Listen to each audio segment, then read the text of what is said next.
Salut, c'est Xondor. J'apprécie beaucoup le personnage de Batman, son univers, les différents Robins, les gadgets et sa galerie de super vilains, tous de plus en plus tarés. Je comprends son importance dans la pop culture et son côté détective que l'on a pu apercevoir récemment dans le film The Batman. Mais, à côté de ça, je ne supporte plus le batfadisme quasi religieux autour de ce personnage. Comment peut-on prendre au sérieux quelqu'un qui te sort?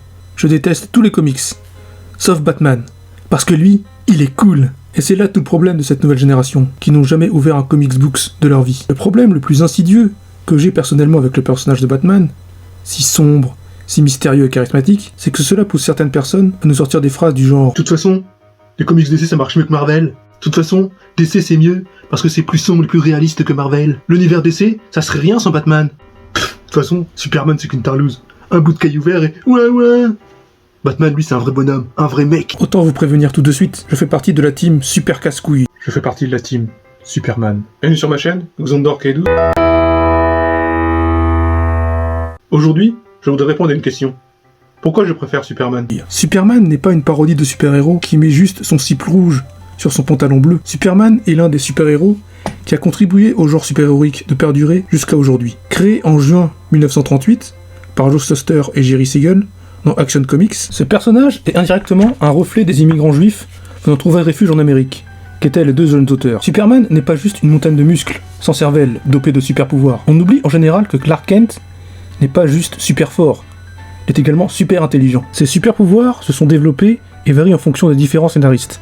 Les scénarios au cours des décennies, durant l'âge d'or et l'âge d'argent. Il faudra attendre 1986, juste après le crossover Crisis on Infinite Earths, pour que John Byrne redéfinisse le personnage de Superman, en lui donnant des limites, dans le comics Man of Steel. Une définition du personnage qui perdure jusqu'à aujourd'hui. Au-delà de ses super pouvoirs, Superman a surtout des valeurs qui le définissent, en tant que héros. La fameuse réplique de Spider-Man, « Un grand pouvoir implique de grandes responsabilités », s'applique pour le personnage de Superman, mot à mot, mais à la puissance 1000. C'est-à-dire que si Clark Kent ne contrôle pas sa force et se laisse aller un tout petit instant, cela peut causer d'énormes dégâts planétaires. C'est son sens moral qui le définit, et heureusement pour nous, les pauvres terriens que nous sommes. Si Superman passait du côté obscur, cela donne des histoires comme le jeu vidéo Injustice, ou le personnage Ultraman de Terre 3. Je ne veux pas dire par là que Batman n'a pas de sens moral, bien au contraire. Batman est également un modèle de justice, qui est très bien retranscrit dans son héritage, que sont Dick Grayson ou Tim Drake. Oui, j'ai volontairement skippé les deux autres Robins, que sont Damian Wayne et Jason Todd. Je déteste littéralement ce petit con arrogant de Damian Wayne. Et pour le Jason Todd, en Redwood, c'est pas mieux. Je veux juste dire que le sigle et la motivation de Superman me parlent plus à moi, personnellement. Superman n'a pas nécessairement besoin d'affronter des hordes de criminels, d'affronter des menaces cosmiques. Rien que le fait de sauver un petit chat dans un arbre est déjà un exploit. Et puis, Superman agit à visage découvert. C'est déjà un symbole fort qui inspire la confiance et la vérité. C'est en tout cas autre chose qu'un homme déguisé en chauve-souris, bourré de gadgets qui affronte toutes sortes de démons échappés de l'asile d'Arkham, ou simplement des criminels de Gotham City. Un personnage qui se masque le visage et vit constamment dans la vengeance,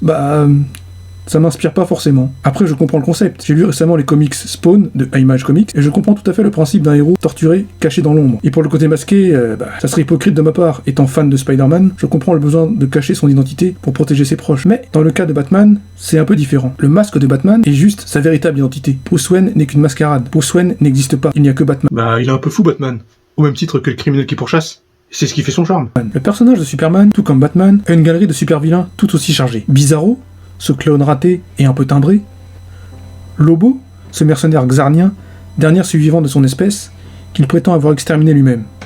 Très violent et doté d'une force redoutable. Il chevauche une moto spatiale ultra sophistiquée. Mr. Z de... Merde, j'arrive pas à prononcer son nom. Un être venant de la 5ème dimension, qui cause souvent des désagréments à Superman.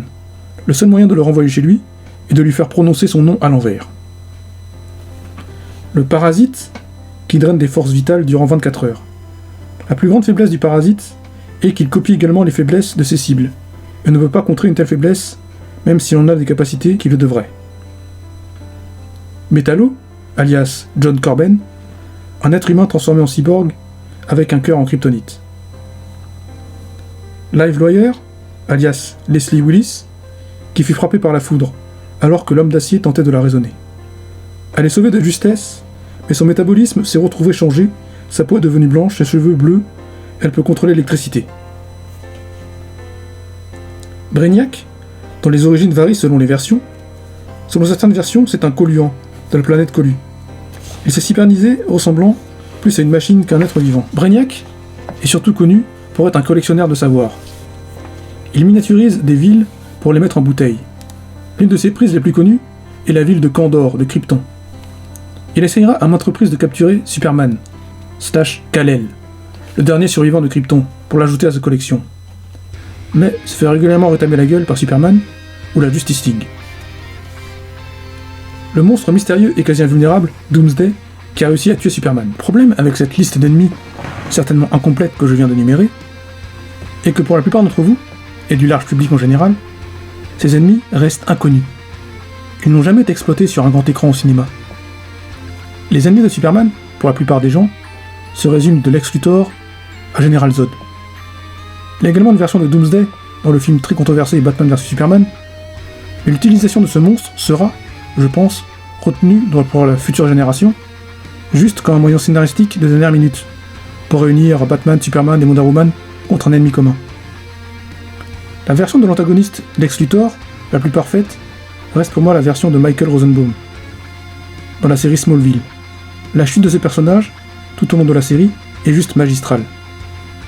Il y a beaucoup à dire sur la série Smallville, mais j'y reviendrai plus tard. La version de Jon Cryer, dans la série Supergirl, n'est pas mauvaise non plus, car elle permet de relier les vieux films Superman de 78 avec les deux acolytes de Lex Luthor, Miss Teschmacher et Otis. Otis, qui d'ailleurs se trouve le frère jumeau de Mercy Grave. Mercy Grave, qui elle, est la femme à tout faire de Lex Luthor, introduite dans la série animée Superman L'Ange de Metropolis. Le retournement de situation au cours de la saison 4 de Supergirl, concernant Lex Luthor, est complètement dingue. Mais malheureusement, au-delà du crossover Crisis on Infinite Earths, dans le Arrowverse, la prestation de Jon Cryer ne vaut pas celle de Michael Rosenbaum. Il y a la version Lex Luthor chevelu de la série Lois et Clark, jouée par John C.A., qui malheureusement ne m'a pas particulièrement convaincu.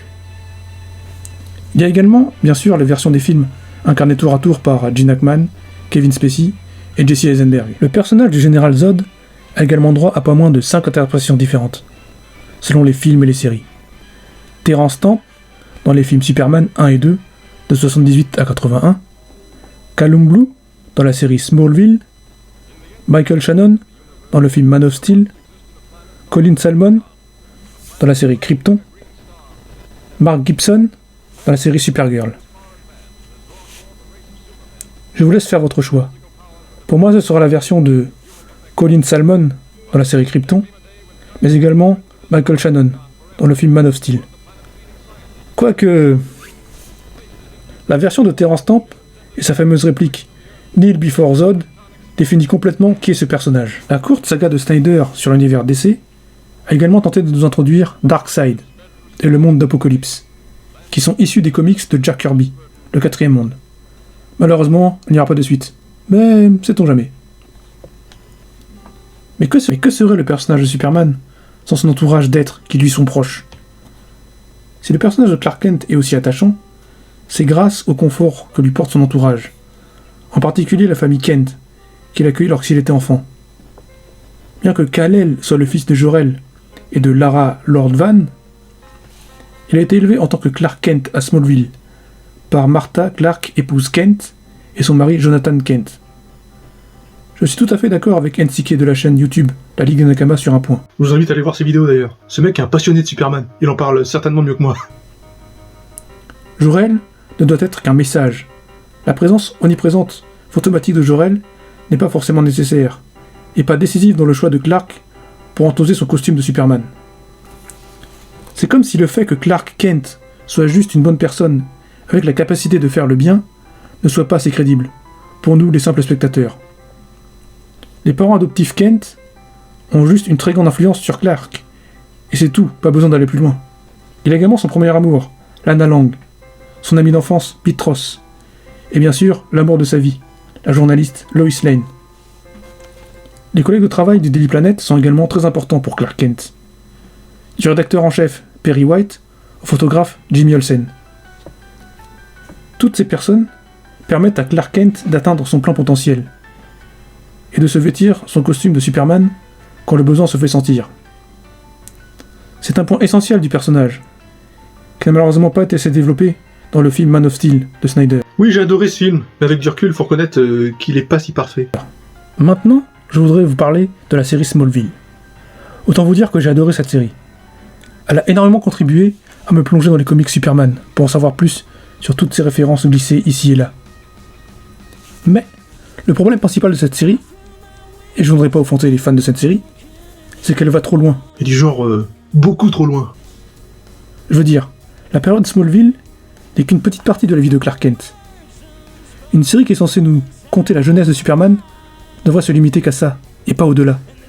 En aucun cas, Clark Kent ne peut rencontrer Lois Lane, avant d'être journaliste au Daily Planet, à Metropolis. Le charme de la relation Lois Lane et Superman, c'est justement qu'au départ, Lois Lane ne sait pas que Clark et Superman sont la même personne. Or, la série Smallville a cassé tout ça. À la fin de la série, Lois Lane sait tout de Superman, alors que normalement, à la fin de Smallville, devraient être les débuts de Clark Kent en Superman. Ils ont introduit le personnage de Lois Lane dès la saison 4. Smallville a 10 saisons, je me rappelle. En faisant de Lois Lane la cousine de Chloé Sullivan. Comme par hasard. Et pire encore, ils ont fait de Lois la copine de Aquaman, et ensuite de Green Arrow. Ils ont fait de Lois Lane une femme volage, qui kiffe les super-héros. Donc, si on comprend bien, Superman Clark Kent, c'était juste son dernier choix. Mais qu'est-ce qu'il y a de romantique là-dedans? Tu m'expliques? Bon ok, il y a aussi des trucs sympas, quand même dans la série. Que Clark Kent soit en contact avec la légion des super-héros, venant du futur, je veux bien. Une référence directe aux comics, qui fait plaisir.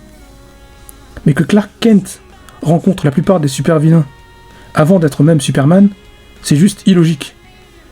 Que va-t-il affronter lorsqu'il sera Superman? Je veux dire, ils ont quand même réussi à nous introduire Doomsday dans la série. C'est ouf! Doomsday, le monstre qui a réussi à tuer Superman dans les comics. Comment veux-tu rendre ce personnage crédible alors que Clark n'est même pas encore Superman? L'autre problème de cette série, c'est qu'elle est également beaucoup trop longue. 10 ans quand même! Les dernières saisons ne se passent même plus à Smallville, mais Metropolis. Vous voyez le problème ou pas? La série s'appelle Smallville ou Metropolis? Mais après, ça reste une bonne série, qui permet de découvrir l'univers de Superman, et le développement de Lex Luthor est excellent. Sa conclusion, un peu moins. Un peu tiré par les cheveux. Une pommade qui fait tout oublier, comme par hasard. La série Gotham, centrée sur l'enfance de Bruce Wayne, a apparemment tenté de faire la même chose, avec les mêmes erreurs que Smallville. Vous me direz ce que vous en pensez dans les commentaires. Parce que j'ai pas encore regardé cette série. Il y a également d'autres séries live action sur l'univers de Superman. Lois et Clark, les nouvelles aventures de Superman, de 1993 à 1997. Interprétée par Dean Cain et Terry Hatcher. Une série très sympathique, typique des années 90, simple et efficace pour apprendre les bases du personnage. La série Supergirl, faisant partie du Arrowverse, sur la CW, une série qui nous permet de découvrir la cousine de Kal-El, Kara Zor-El, qui devait veiller sur son cousin, mais qui arrivait trop tard sur Terre. J'avoue avoir été l'un des premiers détracteurs de cette série. Mais après avoir passé les 2 premières saisons, j'ai vraiment commencé à apprécier la série. Surtout la saison 4. La série Krypton, qui nous conte les aventures de Siegel. Un clin d'œil à Jerry Siegel, un des créateurs de Superman, je suppose. Siegel, qui est le futur père de Jor-El, donc également le grand-père du futur Kal-El. Cette série nous présente les différentes familles de Krypton, dont les L et les Zod. On apprendra dans cette série que le général Zod, qui affrontait Superman, était en fait le demi-frère de Jor-El. Ce même général Zod voyagera à travers le temps à une époque où il n'est lui-même pas encore né, pour tenter d'empêcher la destruction de Krypton. On apprendra que ce Zod est le fils caché de Lita, Zod et Sig-El. Le général Zod n'est pas le seul à voyager à travers le temps. Adam Strange a également effectué le voyage pour tenter d'arrêter Zod. Zod, qui malgré ses bonnes intentions de vouloir sauver Krypton, ne souhaite que mener une dictature sur Krypton. Une série qui malheureusement n'a eu droit qu'à 2 saisons, nous laissant sur un cliffhanger de Brainiac ayant capturé le bébé Jor-El. Bon, pour être honnête, malgré la présence de Brainiac, de Lobo ou même Doomsday, l'histoire du voyage dans le temps n'était pas nécessaire, voire même inutile, car on sait que Krypton va disparaître inévitablement. La série partait un peu en cacahuète, faut se l'avouer. Une nouvelle série, Superman et Lois, dont je n'entends que du bien, vient de sortir récemment. J'ai commencé à regarder les 3 ou 4 premiers épisodes, et ça a l'air vraiment bien. J'attends patiemment de pouvoir regarder l'intégralité sur Netflix ou en Blu-ray. Voilà, ça c'était pour les séries TV en live action. Passons maintenant à la meilleure série d'animés, qui m'ont tout appris sur Superman. La série Superman, l'ange de Metropolis, de Bruce Timm. Bruce Timm, à qui l'on doit les excellentes séries Batman, Justice League et Justice League Unlimited. Des séries qui sont toutes liées et forment ce qu'on appelle aujourd'hui le Bruce Timmverse. La série Superman n'est pas uniquement destinée aux enfants. Elle a certains sens cachés que l'on comprend mieux une fois adulte. La série nous présente également toute la guérille de super-vilains de Superman, bien mieux que n'importe quel film ou série en live action, jusqu'à aujourd'hui. La fin de la série va jusqu'à nous introduire l'antagoniste Darkseid et Apocalypse, en nous résumant l'essentiel des comics de Jack Kirby, dans les comics Le Quatrième Monde. Darkseid sera utilisé dans les séries Justice League, toujours dans le Bruce Timmverse. Puisque je parle des séries d'animation DC, il y a également différents films d'animation de l'univers DC, autour de Superman, qui sont excellents. La plupart sont tirés des différents comics, mais laissant une petite liberté artistique. Si Marvel domine le marché cinématographique, avec un univers cohérent, il faut reconnaître que l'univers DC fait d'excellents films d'animation. Donc voilà, je ne tiens à offenser aucune team, que ce soit les pros Batman ou les pros Superman. Je ne déteste pas Batman, mais au contraire. Je dirais juste, pour conclure, que ce sont deux personnages différents, mais qui se complètent. Et puis en plus, leur deux mamans s'appellent Martha. Maintenant, passons au conseil lecture. Alors évidemment, il y a les deux archives Superman et Batman, disponibles chez Semic. Enfin, disponibles... je sais pas si vous les trouverez maintenant. Mais ça part de l'essentiel. Superman Anthologie, qui nous narre toutes les aventures de Superman. Enfin, un résumé de toutes les aventures de Superman, si vous préférez, sur différentes époques. Le quatrième monde de Jack Kirby, disponible en 4 volumes. Des volumes assez conséquents. Le tome 1, le tome 2, le tome 4, ah merde alors. Alors, le tome 3 et le tome 4.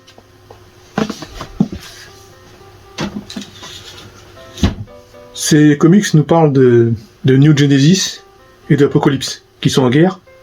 Au milieu, il y a les humains. Et ça commence dans les comics Jimmy Olsen. Et il y a Superman dedans. Et toutes ces histoires, elles ont été très bien retranscrites dans le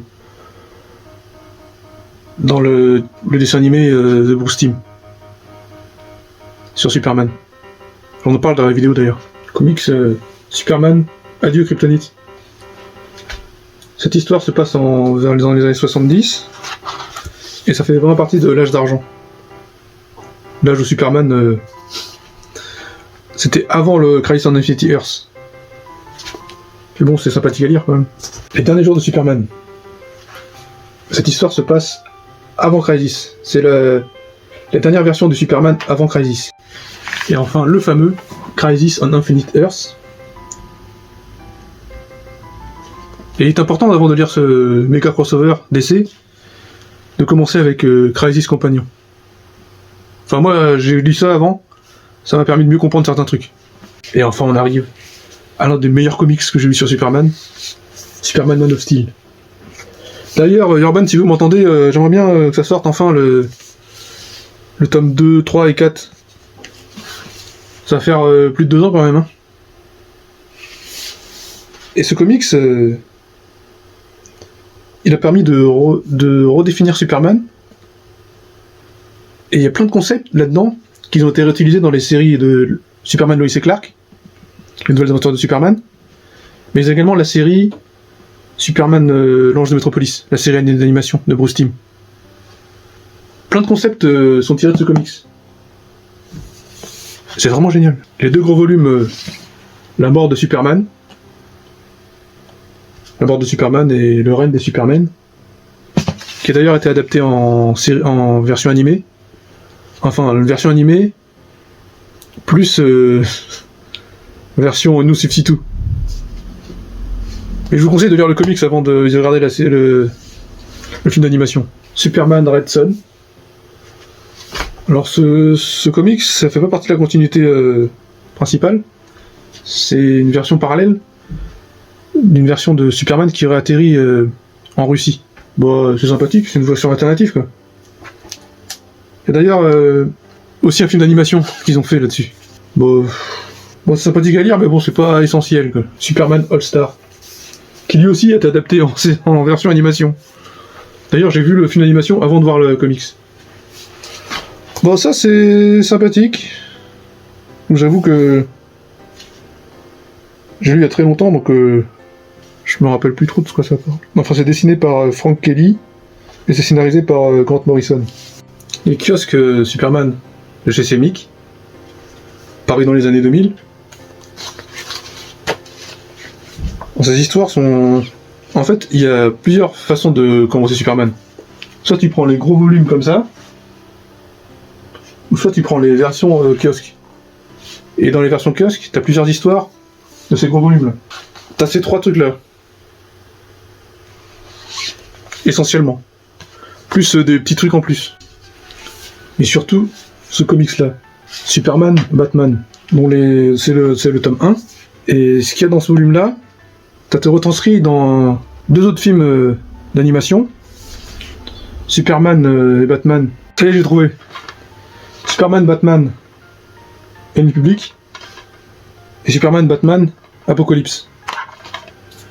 Et l'essentiel de ce qu'il y a dans ces films, c'est là-dedans. D'ailleurs, je parlais des Semic Superman, mais également les Semic Batman, qui se complètent avec les Semic Superman. Notamment pour le crossover, la série Batman Superman, Supergirl, la dernière fée des Krypton. Ce qui est l'essentiel du film d'animation Superman, Batman, Apocalypse. Non, c'est Batman, Superman ou Superman. Oh, je sais plus. Ensuite viennent les kiosques Panini, qui fait suite aux kiosques Semic. L'époque où Panini a racheté les droits sur les séries DC. C'est en 21 tomes. Bon, il y a également les comics Batman en kiosque, qui se passent en parallèle des comics Superman de chez Panini. Enfin là, c'est plus centré sur Batman que sur Superman. D'ailleurs, je les ai, mais je les ai pas tous lus, ceux-là. Et tous ces kiosques Superman et Batman, ça nous amène au crossover dans les comics Batman, Superman, Infinite Crisis, qui est la conclusion de tous ces trucs. Bon, vous pouvez vous procurer les kiosques, et pour avoir un truc plus complet, je vous conseille de prendre les 5 volumes d'Infinite Crisis. C'est plus simple que prendre certains kiosques. Ensuite, il y a les Grant Morrison présente Batman, disponible en 8 tomes, avec l'arrivée d'un certain Damian Wayne, espèce de petit con, hein. Et les Geoff Jones présente Superman, disponible en 6 tomes. 6 tomes ? Ouais, c'est ça, en 6 tomes. Surtout celui-là, le tome 5, qui a aussi droit à un film d'animation, Superman versus Brainiac, qui en VO c'est Superman Unbound, je crois, celui-là. Enfin, je vais pas tous les sortir parce que sinon je vais tout faire tomber. Donc, également ce tome-là, le tome 6, Les Origines Secrètes,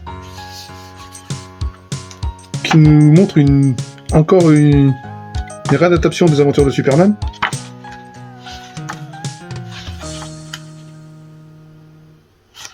Avec des dessins, mais... ils sont vraiment super ces dessins. On voit bien on reconnaît bien le visage de Christopher Reeves.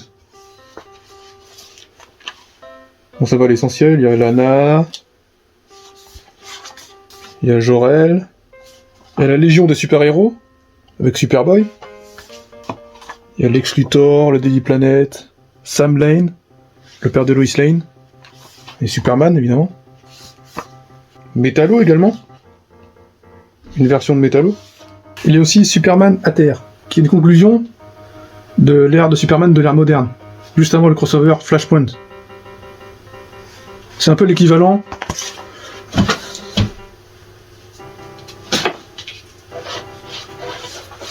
de ce Superman qui s'est passé ce qui se passe juste avant le crossover Crisis on Infinity Earths, à l'époque. Bon, après, il y a le crossover Flashpoint,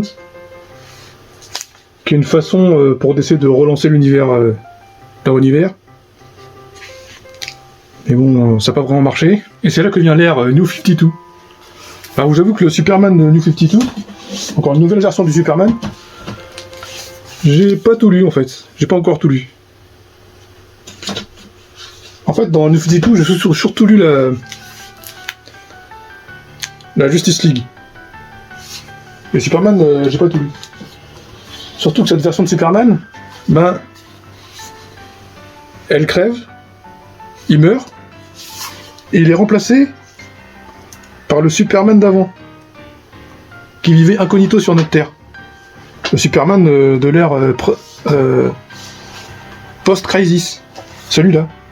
En fait, celui-là, c'est le Superman qu'on connaît depuis tout le temps. Il vivait caché sur notre Terre.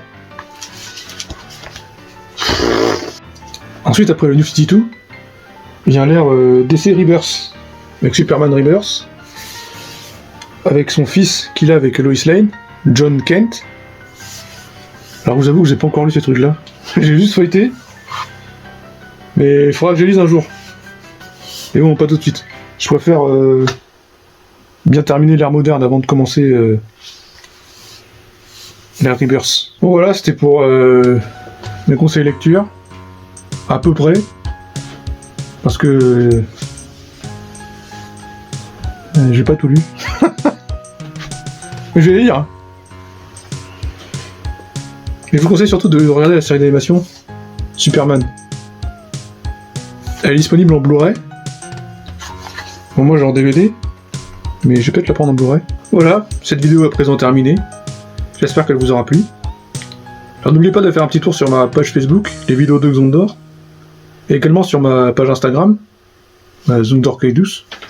Il y aura des liens en description. Donc voilà. Allez.